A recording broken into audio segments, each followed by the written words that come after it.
Good morning दोस्तों, मैं आप लोग के सामने उत्सर्जन का वीडियो नंबर 2 लेके आया हूँ।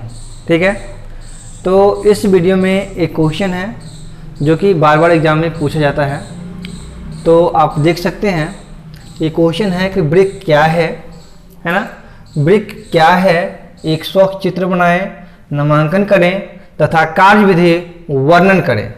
तो सबसे पहले हम देखेंगे ब्रिक क्या होता है, उसके बाद चित्र जो बना हुआ है इसको नामांकन करेंगे और ये किस तरह से काम करता है इसके बारे में इस वीडियो में हम लोग देखेंगे। ठीक है, बहुत ही इंटरेस्ट इस वीडियो में आएगा जो गौर से देखिएगा। ये बिहार बोर्ड में आपको 5 मार्क में क्वेश्चन पूछा जाता है ना।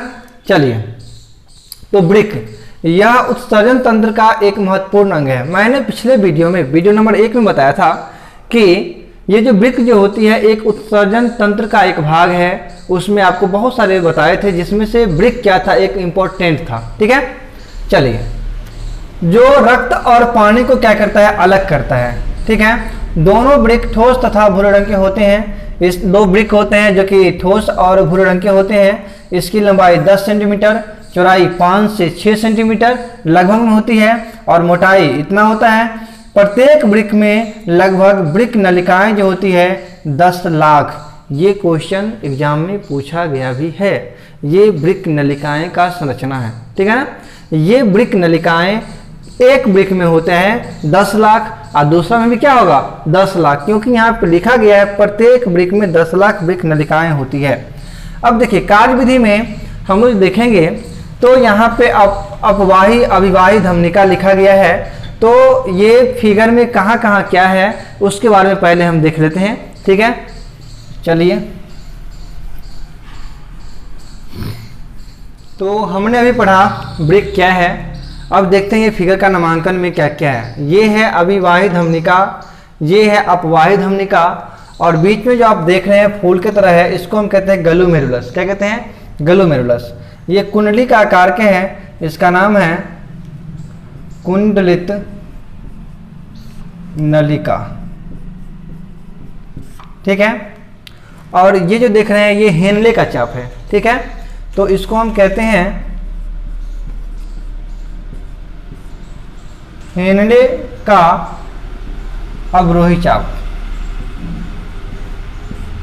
अवरोही चाप। ठीक है, अब ये जो आप देख रहे हैं इसका नाम है हेनले का अधिरोही चाप। हेनले का अधिरोही चाप, यहाँ अवरोही चाप, वहां पे अधिरोही चाप। ये जो आप देख रहे हैं इसको कहते हैं मूत्राशय। ये मूत्राशय जो होती है, पेशाब की जो थैली बनी होती है उसी को हम कहते हैं मूत्राशय। और यहाँ पे मुंह खुला हुआ रहता है, ये है संग्राहक नलिका। संग्राहक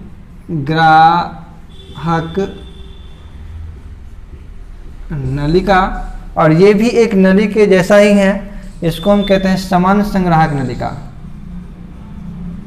समान संग्राहक नलिका। चलिए, हमने नामांकन देख लिए।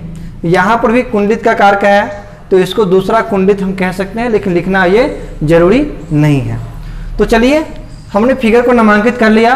अब थोड़ा कार्यविधि पढ़ते हैं। ठीक है, कार्यविधि में कह रहा है क्या, अपवाही तथा अभिवाही धमनिका पेशाब को ग्लोमेरुलस में लाता है।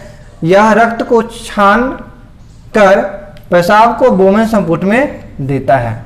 अब ध्यान दीजिए, यहाँ पे क्या कहा कि अपवाही धमनिका और अभिवाही धमनिका। देखिए यहाँ पे ये अपवाही धमनिका है और ये अभिवाही धमनिका है, ये अपवाही धमनिका है। ये दोनों धमनिका क्या करता है, हमारे शरीर से जो रक्त और पानी जो मिला होता है उसको इकट्ठा करके कहाँ लाता है, तो ग्लोमेरुलस में लाता है। ठीक है, अब ग्लोमेरुलस क्या करता है, यहाँ पे रक्त को छान लेता है और पानी को नीचा दे देता है। कहने का मतलब ये है कि यहाँ पे हम कह सकते हैं कि जिस तरह से हम लोग के घर में जो चाय जो बनता है, तो चाय बनाते समय जो क्या कहते हैं, चाय छन्नी जो होते हैं उससे हम क्या करते हैं, चाय को छानते हैं। या चाय पत्ती, दोनों बात हम कह सकते हैं ना।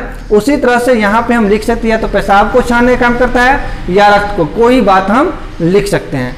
तो जिस तरह से चाय छन्नी का काम था कि पत्ती को ऊपर में रख लेना और गिलास में चाय को दे देना, उसी तरह से यहाँ पे ग्लोमेरुलस का काम होगा कि इसका काम है कि रक्त को ऊपर में रख लेगा और जो यहाँ पे पानी हो या पेशाब या यूरिया जो भी चीज़ कहिए उसको क्या करता है, बोमेन संपुट में देता है।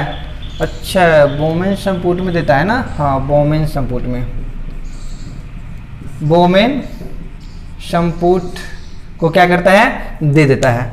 जब ये देता है तो यहाँ से जो कुंडलित नलिका होती है, गौर से देखिएगा, यहाँ से जो कुंडलित नलिका में प्रवेश करता है तथा हेनले के चाप से होते हुए संग्राहक नलिका में तथा वहाँ से समान संग्राहक नलिका में प्रवेश कर मूत्राशय में जमा होता है और मूत्र मार्ग के द्वारा क्या होता है, ये बाहर निकाल दिया जाता है। अब देखिए, गौर से देखिए, यहाँ पे ये अभिवाही धमनिका, ये अपवाही धमनिका जमा किया ग्लोमेरुलस में। ग्लोमेरुलस चाय छन्नी की तरह रक्त को छान लिया और पेशाब या जो भी चीज कहिए आप, लिक्विड को नीचे बोमेन संपुट में दे दिया। अब ये कुंडलित नलिका को देता है बोमेन संपुट और इससे होते हुए हेनले के अवरोही चाप से हेनले के अधिरोही चाप में जाता है और ये क्या करता है, संग्राहक नलिका में भेज देता है। और ये संग्राहक नलिका जो आप देख सकते हैं पैर के जैसा है, इसमें समान संग्राहक नलिका ये है, ये संग्राहक नलिका में दे देता है और समान संग्राहक नलिका में देता है और ये क्या करता है, मूत्राशय, यहाँ पे देख सकते हैं मूत्र की जो थैली बनी होती है वहाँ पर दे देता है और मूत्र मार्ग के द्वारा वहाँ से क्या करते हैं, उसको निष्कासन कर दिया जाता है। तो ये रहा आपका वृक्क का, ठीक है। अब ये जो है आपका सेकेंड वीडियो है। थर्ड वीडियो जो आएगा आपको उत्सर्जन का, उसमें आपको बताया जाएगा मूत्र का बनावट कैसा होता है, यानी पेशाब कैसे बनता है, उसमें जल कितने % होते हैं, उसमें कार्बनिक पदार्थ क्या होता है, यूरिया क्या होता है, यूरिक अम्ल क्या होता है, सब कुछ आपको बताया जाएगा। पेशाब का रंग पीला क्यों होता है, पेशाब का गंध क्यों देता है, यूरोक्रोम क्या होती है, हर एक चीज़ के बारे में अगले जो वीडियो बनेगा पार्ट 3 उसमें हम डिस्कशन करेंगे, ठीक है। Bye, thank you for all of you.